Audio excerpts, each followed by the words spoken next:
Shalom saudara yang dikasihi Tuhan. Bertemu lagi di ibadah siang hari ini. Mari kita satukan hati untuk berdoa kepada Tuhan. Tuhan, terima kasih Tuhan untuk penyertaan-Mu di sepanjang hidup kami. Kalau sampai sekarang kami masih boleh ada Tuhan, kami masih bisa melayani Engkau di sini Tuhan bersama-sama. Kami percaya semua karena kebaikan-Mu Tuhan. Sebentar lagi kami ingin memuji dan meninggikan nama-Mu. Hadirlah di tengah kami Tuhan. Sungguh kami mencintai kediaman-Mu. Sungguh ku cinta kediaman-Mu Tuhan. Jiwaku rindukan Engkau. Kami tak ingin jauh Tuhan, tak ingin jauh dari hadirat-Mu. Bawaku dekat padamu. Sungguh ku cinta kediaman-Mu Tuhan. Jiwa kami merindukan Engkau, rindukan Engkau. Bahkan kami tidak ingin jauh daripada hadirat-Mu Tuhan.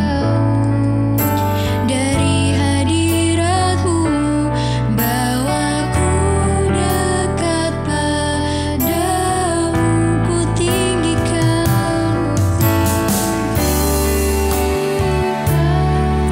ku agungkan, ku sembah Kau Tuhan. Untuk selamanya ku tinggikan, ku agungkan, ku sembah Kau Yesus Tuhan. Sungguh kami cinta kediaman-Mu. Sungguh ku cinta kediaman-Mu Tuhan. Jiwa kami merindukan Engkau, rindukan Engkau. Kami tidak ingin jauh daripada hadirat-Mu Tuhan. Ingin jauh dari hadirat-Mu. Bawaku dekat padamu. Sungguh kami cinta. Sungguh ku cinta kediaman-Mu Tuhan. Jiwaku rindukan Engkau. Ku tak ingin jauh dari hadirat-Mu. Bawa kami lebih dekat lagi kepadamu. Kami mau tinggikan Tuhan. Kami mau agungkan nama-Mu di atas hidup kami. Kami mau sembah Engkau Yesus Tuhan untuk selama-lamanya. Kami mau tinggikan dan agungkan nama-Mu di dalam setiap hidup kami Tuhan. Ku sembah Kau Yesus Tuhan. Ku tinggikan, ku agungkan, ku sembah Kau Tuhan. Untuk selamanya ku tinggikan, ku agungkan, ku sembah Kau Yesus Tuhan. Ku tinggikan,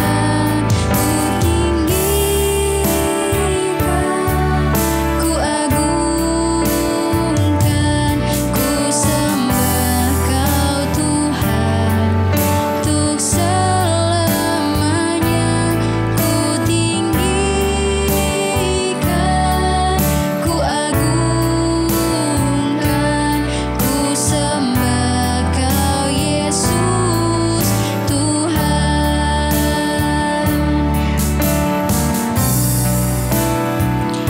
Ajaib Engkau Tuhan. Kuasa-Mu sanggup memulihkan setiap hidup kami.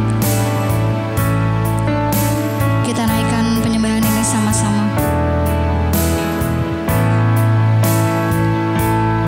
Ajaib Kau Tuhan.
setiap jalan-jalan kami, di setiap jalanku, dan anugerah-Mu selalu mempesona setiap kami Tuhan. Mempesonaku, Yesus Engkau yang terbaik, Engkau yang termanis di dalam hidup kami Tuhan. Mari kita nyanyikan pujian ini bersama-sama. Yesus Kau anugerah terindah. Yesus Kau anugerah terindah dalam hidupku. Kau sungguh berarti, di setiap jalanku, dan anugerah-Mu selalu mempesonaku. Yesus Engkau yang terbaik, Yesus Engkau yang termanis di dalam hidup kami, di dalam hidupku. Yesus Kau anugerah. Yesus Kau anugerah terindah dalam hidupku. Engkau sungguh berarti di setiap jalan kami Tuhan, di setiap jalanku, dan anugerah-Mu selalu mempesonaku. Yesus Engkau yang terbaik, Yesus Kau terbaik, Yesus Kau termanis di dalam hidupku.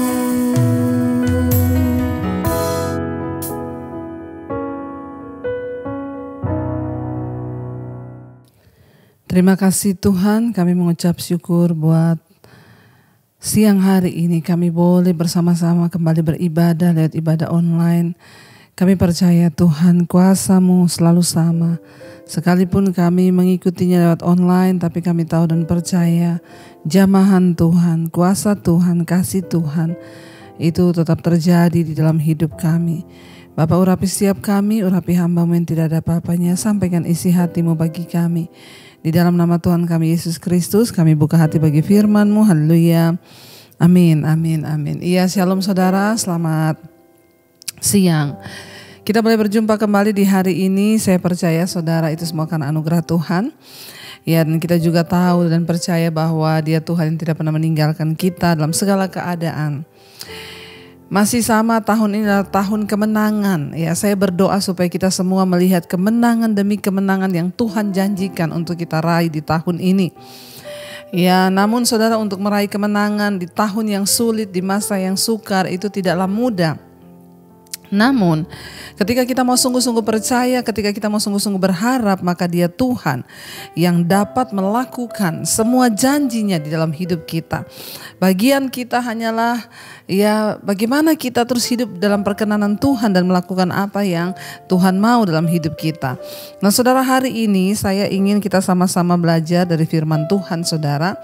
Ya, ada 3 hal yang harus kita lakukan agar kita boleh mengalami kemenangan ya di tahun-tahun kehidupan kita di masa-masa sekarang ini. Ya, sebab Tuhan adalah Tuhan yang sudah berjanji, dan ketika Dia berjanji, Dia tidak mungkin tidak menggenapi janjinya. Terlalu rugi saudara kalau kita hidup di hari-hari ini lalu kita tidak mengalami janji Tuhan, rugi.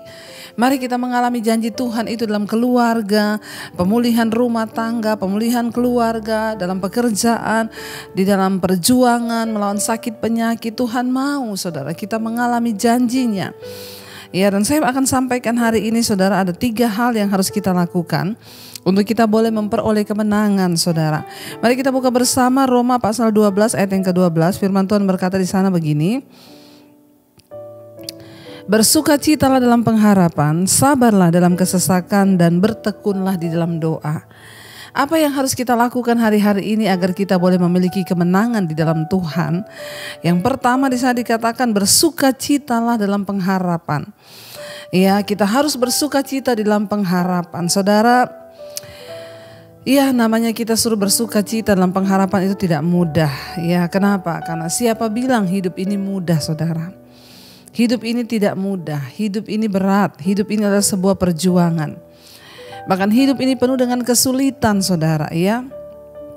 Itulah sebabnya seringkali banyak orang Akhirnya ya kehilangan kebahagiaan di dalam hidupnya, dia kehilangan waktu-waktu ya untuk dia boleh menikmati segala sesuatu ya anugerah Tuhan. Karena sulitnya kehidupan, karena beratnya tantangan. Ya karena ada begitu banyak persoalan yang dia hadapi dalam hidupnya saudara, sehingga semua hal itu bisa merubah mereka menjadi pribadi yang berbeda. Ada begitu banyak orang yang hari-hari ini ya telepon kepada saya dan berkata, "Bu, saya nggak tahu hari-hari ini itu pribadi saya jadi berubah, Bu. Saya sekarang jadi gampang marah, saya itu sekarang gampang mudah tersinggung. Ya saya tidak bisa lagi memuji, menyembah Tuhan." Kenapa saudara? Ya seringkali tanpa kita sadari kesulitan hidup, pergumulan, persoalan itu akan mengubah pribadi kita, mengubah karakter kita. Kalau kita tidak sungguh-sungguh peka ya dan meminta kehendak dan rencana Tuhan. Hati-hati saudara. Jangan biarkan karaktermu berubah. Jangan biarkan sifat-sifatmu berubah. Jangan biarkan saudara sesuatu merampas kepribadianmu hanya karena pergumulan atau sesuatu yang tanpa kita sadari terjadi dalam hidup kita. Ayat ini berkata, bersukacitalah di dalam pengharapan. Saudara yang terkasih, ya semua orang yang hidup itu pasti memiliki banyak pengharapan. Bahkan kita semua punya banyak pengharapan. Kita punya pengharapan bagi keluarga kita. Kita punya pengharapan bagi pekerjaan kita. Kita punya pengharapan bagi kesehatan kita. Kita punya pengharapan bagi keuangan kita. Kita punya banyak pengharapan. Ya, apa itu pengharapan? Pengharapan adalah keinginan yang kita rindu untuk terwujud di dalam hidup kita, tetapi itu belum kelihatan. Pengharapan adalah keinginan yang belum terlihat. Ya, tetapi saudara, apabila seseorang menaruh pengharapannya itu kepada sesuatu yang tidak kekal, maka dia akan kecewa. Hari-hari ini kita melihat ada begitu banyak yang orang jadi stres ya. Kenapa? Menaruh pengharapan pada saham. Ya, menjadi crazy rich ya, menjadi kaya mendadak. Apalagi dengan iklan-iklan ya, sehingga banyak orang yang menaruh uang saudara di saham dengan harapan ya, dengan sebuah keinginan dia akan melihat satu saat nanti dia akan menjadi kaya. Ternyata apa yang terjadi ya, dia kena tipu, uangnya hilang, dibawa lari orang. Bahkan orang-orang itu yang ambil uangnya udah jadi crazy rich. Bagi-bagi uang sekarang lagi rame ditangkapin saudara sama polisi ya. Mengapa orang sampai bisa rela tertipu seperti itu? Karena ada harapan yang mereka salah menaruh pengharapan itu. Firman Tuhan berkata saudara, hal yang pertama yang harus kita lakukan agar kita melihat kemenangan di dalam hidup ini adalah bersukacita dalam pengharapan. Kalau kita baca dalam Roma pasal yang ke-8 ayat 24, firman Tuhan berkata di sana, Roma 8 ayat 24, sebab kita diselamatkan dalam pengharapan. Tetapi pengharapan yang dilihat bukan pengharapan lagi, sebab bagaimana orang masih mengharapkan apa yang dilihatnya. Ayat ini dengan jelas berkata, kita ini diselamatkan di dalam pengharapan. Bayangkan loh, kita diselamatkan dalam sebuah pengharapan. Ya, dan dikatakan di sana, tetapi pengharapan yang dilihat bukan pengharapan lagi. Sebab bagaimana mungkin seorang mengharapkan apa yang sudah dia lihat. Ini adalah sebuah rahasia ilahi yang sangat luar biasa. Saudara, ketika kita diselamatkan, kita menerima sebuah pengharapan. Di dalam keselamatan kita itu mengandung pengharapan yang luar biasa. Ya, dan pengharapan itu belum terlihat. Ya, memang namanya pengharapan belum terlihat. Ya, dikatakan di sana ya memang ya kalau sudah terlihat tuh namanya bukan pengharapan lagi. Bagaimana mungkin orang mengharapkan sesuatu yang sudah terlihat? Ayat 25 di sana dikatakan, tetapi jika kita mengharapkan yang tidak kita lihat, maka kita akan menantikannya dengan tekun. Ayat ini berkata, mari kita bersukacita dalam pengharapan kita. Ya, kenapa? Karena pengharapan di dalam Kristus itu tidak pernah mengecewakan. Kita diselamatkan dalam pengharapan saudara. Ya, dan kita tidak perlu menakutkan apapun lagi di dunia ini, saudara. Kenapa? Karena bagi kita hidup adalah Kristus, mati sekalipun itu keuntungan. Saya tuh ya kemarin, saudara, beberapa waktu yang lalu ada seorang jemaat Mesbah Doa ya. Jadi tiba-tiba ya beliau menelpon saya, saudara, ya sambil menangis dan berkata, "Bu, ya tolong doakan ibu anak saya kena COVID dan dia tidak sadarkan diri dan sekarang dia sedang dibawa ke rumah sakit. Ibu, ayo kita berdoa ibu supaya Tuhan jangan ambil anak saya." Dan akhirnya saudara, kami berdoa. Singkat cerita, ibu ini ya saya mengerti sebagai seorang ibu, dia penuh dengan kekhawatiran. Anaknya masih muda, saudara, bahkan ya memiliki karir yang luar biasa ya, dan dia tidak mau kehilangan anaknya. Kami berdoa, saudara. Puji Tuhan ya, setelah beberapa waktu ya saya mendapat kabar bahwa anaknya ya sudah sadar dan ya sudah kembali ke ruang perawatan biasa. Lalu saudara ya, saya mendapat kesempatan, anak ini ya kemudian menelpon saya. Dia berkata, "Ibu Debbie, terima kasih, saya mau bersyukur buat ibu selama saya ya ada di rumah sakit dalam perawatan, ya saya selalu mengikuti mesbah doa dan mesbah syukur dan itulah yang menguatkan iman saya." Bahkan dia berkata, ya saat itu Bu, saya merasa ketika dia tidak sadarkan diri itu, dia bilang, "Saya merasa seperti orang yang tenggelam. Tenggelam lalu tidak bisa bernafas, lalu tiba-tiba dia gak sadarkan diri, saudara. Lalu dia dibawa lari ke rumah sakit waktu dia lagi isoman. Akhirnya dia bilang, ketika saya sudah tidak sadarkan diri itu, dia bilang, saya hanya berdoa. Saya bilang, Tuhan Yesus, ya kalau engkau masih mau pakai hidupku, ya aku percaya engkau akan menyembuhkan. Tapi kalau memang Tuhan lebih sayang kepadaku, ya Tuhan ambil hidupku. Karena aku tidak takut lagi dengan kematian, sebab bagiku hidup adalah Kristus, mati itulah sebuah keuntungan." Waktu dia menceritakan itu kepada saya, anak ini, saudara, saya melihat, wow, saya takjub dengan imannya yang begitu luar biasa. Saya berkata kepada dia, "Luar biasa apa yang kamu alami bersama dengan Tuhan." Dia bilang, "Iya ibu, saya bersyukur. Ya lewat semua khotbah-khotbah ibu saya diteguhkan. Ya di rumah sakit, mesbah pagi, mesbah syukur, mesbah doa saya mengikuti. Satu hal," dia bilang, "yang saya sangat syukuri Bu. Kenapa saya tidak takut dengan kematian lagi? Karena saya bersyukur saya sudah berada di dalam Yesus sungguh-sungguh. Saya tidak bayangkan kalau ini terjadi ketika saya belum bertobat." Dia Kristen dari kecil, saudara. Tapi dia baru mengalami Tuhan. Ya di tengah masa pandemi ini dia berjumpa dengan Tuhan secara pribadi. Lalu dia minta untuk saya membaptis dia, saudara. Dan dia mengalami perjumpaan, imannya bertumbuh luar biasa. Dan itulah kemenangan iman seseorang.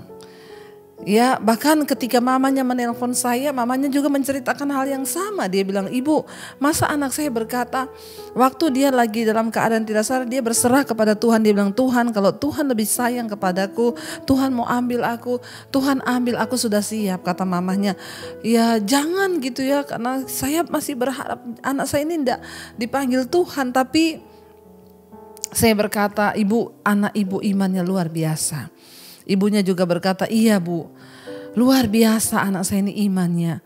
Ya, kenapa orang bisa menghadapi bahkan kematian sekalipun dia tidak takut? Dia berkata, "Aku siap Tuhan." Karena dia memiliki sebuah pengharapan yang kuat di dalam Tuhan. Bahkan kematian tidak akan sanggup memisahkan dia dengan Kristus. Saudara, pergumulan apa yang membuat kita ini menjadi down? Ya, saya percaya pergumulan terberat seorang manusia adalah ketika dia harus diperhadapkan dengan kematian. Kalau orang masih dalam masalah keuangan, masih dalam masalah rumah tangga, ya setidaknya ya kita masih ada masih bisa kuat, masih ada harapan yang lebih besar lah. Tapi ketika orang berada rasanya di lembah bayang maut, ya ketika dia akan menghadapi kematian dan dia bisa berkata, "Tuhan, aku siap, kalau engkau mau ambil hari ini, aku sudah siap." Wow, itu adalah orang yang benar-benar memiliki pengharapan yang luar biasa. Saudara, saya mau katakan hari ini, kalau ada di antara saudara yang depresi, yang takut, yang kecewa, itu artinya pengharapanmu kepada Tuhan mulai pudar. Jangan biarkan iblis merampas ya sukacitamu di dalam Tuhan, kebahagiaanmu, damai sejahteramu. Jangan biarkan. Ya, perkatakan hari ini firman Tuhan. Aku punya pengharapan dalam Kristus. Jangan menyerah dengan keadaan apapun. Yang pertama, firman Tuhan berkata, bersukacitalah dalam pengharapan. Ya, tetap bersukacita sambil menanti hari-hari ini. Apa yang kita mau nantikan, kita tetap mengucap syukur dan bersukacita dalam pengharapan yang kita harapkan kepada Tuhan. Yang kedua, ayat ini berkata, sabarlah dalam kesesakan. Ya, apa yang harus kita lakukan yang kedua agar kita melihat kemenangan? Ya, sabar dalam kesesakan. Ya, mari kita bersabar di dalam kesesakan, saudara. Saya punya satu kisah ya. Kenapa kita harus bersabar dalam kesesakan? Karena dalam hidup ini itu ada banyak musim yang akan datang. Tidak selamanya engkau akan ada dalam kesesakan. Sabar. Seringkali Tuhan hanya mengizinkan beberapa waktu dalam musim hidup kita. Kita ini menderita, tetapi akan ada waktunya. Saya selalu menyaksikan hidup saya. Saya ikut Tuhan dari tahun 95. Ya. Sampai mungkin baru 2 tahun yang lalu itu hidup saya terus ada di dalam kesesakan demi kesesakan demi kesesakan. Ya, saya baru mengalami benar-benar yang namanya saya melihat bagaimana saya dibawa masuk dalam dimensinya Tuhan baru di pandemi 2 tahun ini, saudara. Coba kalau saya menyerah sebelum pandemi kemarin, saya tidak akan melihat janji Tuhan hari ini. Tuhan membuka pintu-pintu pelayanan, Tuhan membuka pintu-pintu berkat. Kalau saya tidak sabar di dalam kesesakan, ya lama, saudara. Tapi saya selalu percaya ada waktu, ada musim di dalam hidup manusia itu. Jangan engkau hanya fokus kepada satu musim itu saja dan engkau tidak sabar lagi. Ada satu kisah, saudara, satu orang bapak dia punya 3 orang anak, saudara. Ya, lalu satu kali dia bawa anak yang pertama untuk melihat ya satu pohon ya di tengah hutan ya. Itu adalah pohon, ada satu pohon ya di tengah hutan tuh pohon ya, sebutlah pohon buah ya. Kita sebut apa ya kalau di hutan itu ya, ada pohon ya, sebut aja kalau di Indonesia mungkin pohon duren gitu, saudara ya. Atau pohon apalah, pohon sakura mungkin kalau di luar negeri. Dia mengajak anaknya yang pertama, saudara, pada musim gugur. Dia bilang kepada anaknya, kamu lihat pohon itu ya. Lalu anaknya melihat, iya ya, cuma batang-batang kering ya, pohon itu gak ada apa-apanya. Lalu ketika musim panas, dia mengajak anak yang nomor 2 untuk melihat pohon itu. Ya, dia tanya kepada anaknya, kamu lihat pohon itu? Iya, saya lihat. Ya, pohon itu penuh dengan dedaunan, rimbun, hijau sekali. Pada musim buah, ya pada musim semi dia mengajak anaknya, saudara, anaknya yang nomor 3 untuk melihat pohon itu. Lalu ketika satu saat dia kumpulkan ketiga anaknya, dia bertanya, menurut kamu, ya bagaimana pohon sakura itu? Anaknya yang pertama ngomong, pohon sakura itu cuma batang-batang kering. Karena dia ajak anak ini melihat ketika musim gugur.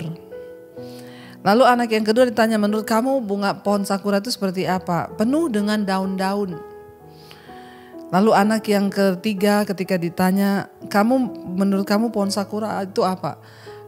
Penuh dengan bunga semua. Kenapa, saudara? Ya, lalu bapaknya bilang, mereka bertiga saling berpandangan, loh kok bisa beda-beda? Bapaknya bilang, semua jawaban kalian itu benar karena Bapak mengajak kalian di musim-musim yang berbeda. Saudara, ketika kita hanya fokus kepada satu musim hidup kita, maka kita akan menyerah dan mungkin kita tidak akan bersabar. Kita tidak akan melihat ya ada musim-musim selanjutnya di hidup kita. Tidak selamanya musim gugur. Ya, akan ada datang saatnya musim panas, lalu ada musim semi ketika semuanya menghasilkan buah kembali. Dalam hidup ini, ya kenapa firman ini berkata sabar dalam kesesakan. Tidak selamanya hidupmu itu selalu ada dalam kesesakan dan tekanan. Ada waktunya nanti. Tuhan berkata engkau akan melihat pelangi kehidupan yang dijanjikan Tuhan itu. Tetapi banyak orang yang tidak mau bersabar, saudara. Mereka menyerah di tengah jalan. Mereka memilih mundur dan tidak lagi mau percaya kepada Tuhan. Kenapa? Karena rasanya tidak ada jalan keluar. Saya mau berkata kepada saudara, tetaplah percaya, sabar dalam kesesakan. Memang manusia itu kalau disuruh sabar susah. Kenapa? Karena memang sudah sifatnya daging itu kepengen cepet. Daging ini kepengen yang instan, pengennya semua serba cepat.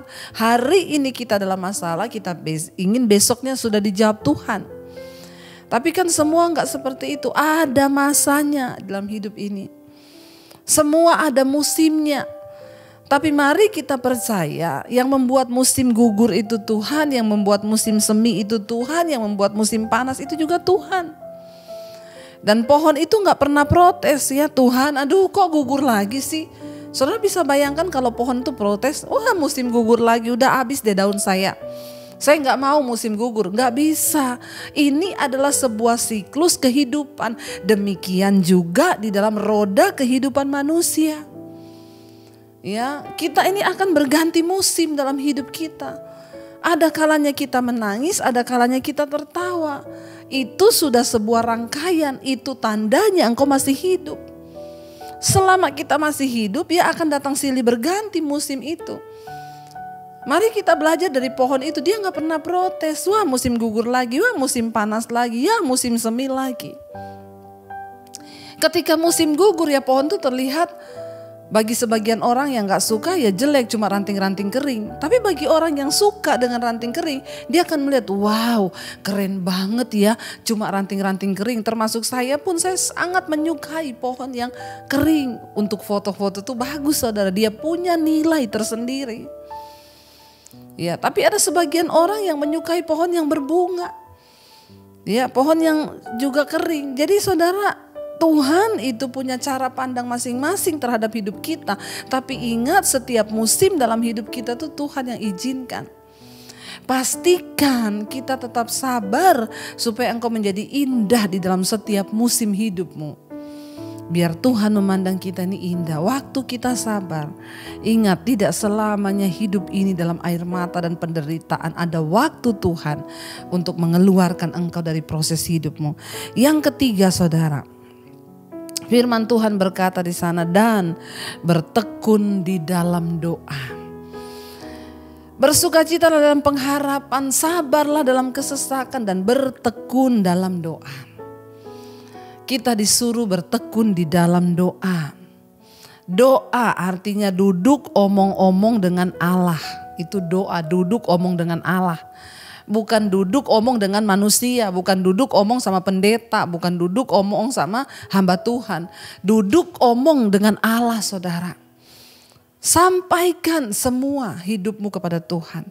Sampaikan pergumulanmu kepada Tuhan. Jangan cari pendeta, jangan cari manusia, cari Tuhan.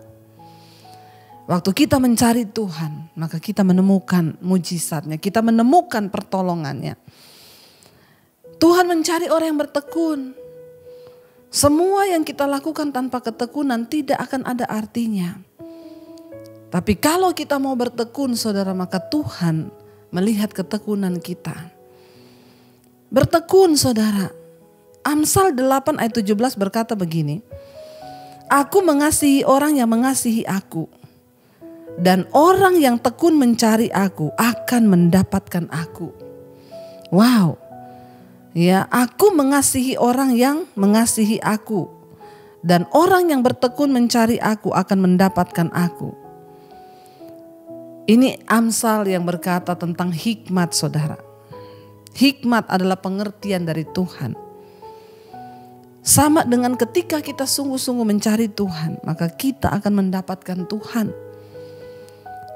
Ketika kita sungguh-sungguh mencari Dia, maka Dia juga akan menemukan dirinya dengan kita. Hanya orang yang bertekun yang akan mendapatkan Tuhan.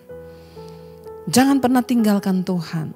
Seberat apapun masalahmu, seberat apapun pergumulanmu saudara, tetap katakan kepada Tuhan, aku percaya ada buah di dalam ketekunanku.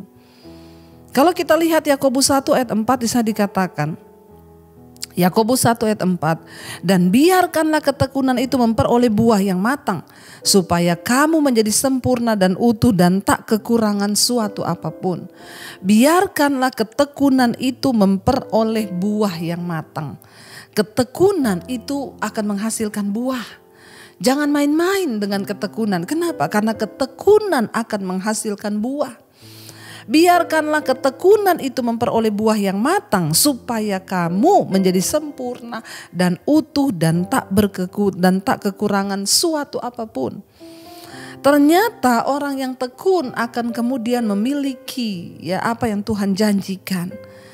Biar ketekunan itu memperoleh buah yang matang, supaya kamu sempurna dan utuh dan tak kekurangan suatu apapun. Karena itu saudara, jangan pernah menyerah, jangan pernah tidak sabar, tetaplah bersuka cita dalam pengharapan. Mari kita mau renungkan firman ini. Biar kami terus menaruh pengharapan kami di dalam Engkau Tuhan. Sebab Engkaulah sumber pertolongan dan kekuatan bagi kami. Kami percaya Tuhan, ketika mata kami tertuju kepadamu Yesus, Engkau yang tidak pernah mengecewakan kami Tuhan. Biar kami terus menaruh pengharapan kami di dalam Engkau saja Tuhan. Biar iman kami terus dibangun di dalam Engkau. Terima kasih Tuhan Yesus. Terima kasih Bapa. Kami bersyukur, terima kasih Tuhan.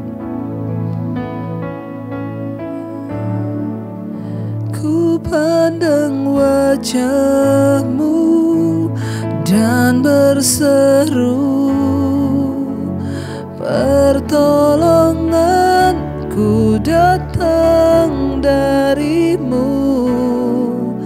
Peganglah tanganku, jangan lepaskan, Kaulah harapan.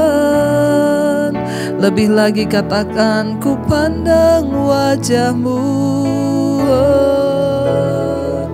dan kami berseru Tuhan. Amin Yesus.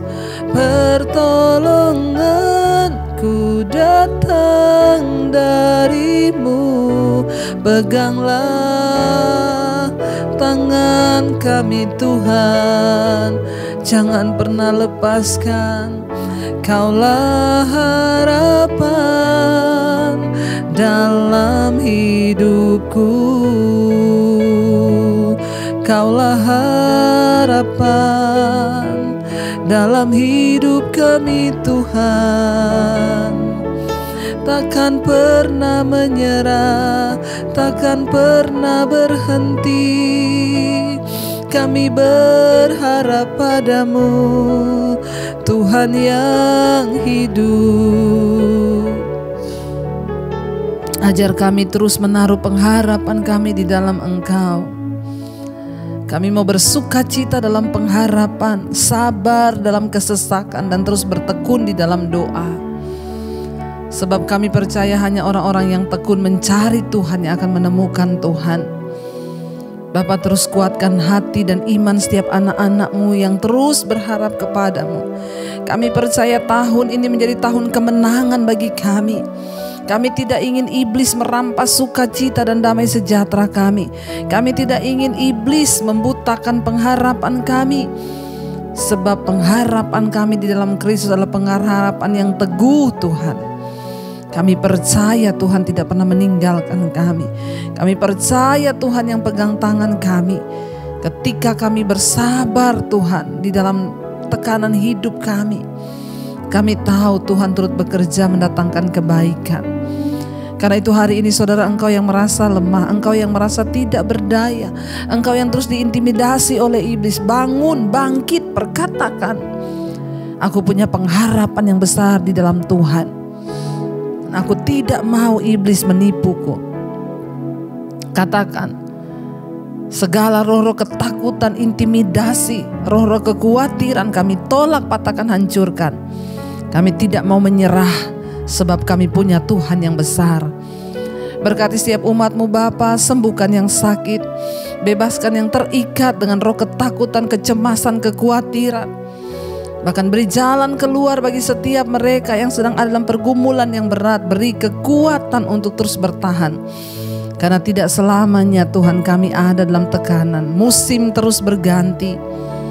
Tuhanlah yang mengizinkan setiap musim itu datang dalam hidup kami. Terima kasih Bapa, kami percaya hari ini kami berkemenangan, dan tahun ini kami akan melihat kemenangan dalam rumah tangga, pergumulan keuangan, masalah-masalah kami akan menang bersama Tuhan. Terima kasih Bapa, yang sakit Engkau sembuhkan, yang beban berat Engkau berikan kelegaan. Kami terus menyerahkan bangsa dan negara kami Indonesia dalam tangan-Mu Tuhan yang tutup bungkus, sertai bangsa ini. Kami terus berdoa juga Tuhan untuk bangsa-bangsa. Kami berdoa damai sejahtera Tuhan turun. Mari kita buka hati dan tangan kita hari ini. Diberkatilah Engkau dalam hidupmu, diberkati rumah tanggamu, diberkati pekerjaanmu, diberkati kesehatanmu, diberkati keuanganmu. Karena itu terimalah kiranya berkat dari Allah Bapa, cinta kasih Tuhan Yesus Kristus, penyertaan Allah Roh Kudus menyertai hidupmu mulai hari ini bahkan sampai kali yang kedua Tuhan Yesus datang menjemput kita. Namamu tercatat di dalam kitab kehidupan. Dalam nama Tuhan Yesus yang percaya diberkati, katakan bersama, amin, amin, amin. Tuhan Yesus memberkati. Shalom dan happy Sunday saudara.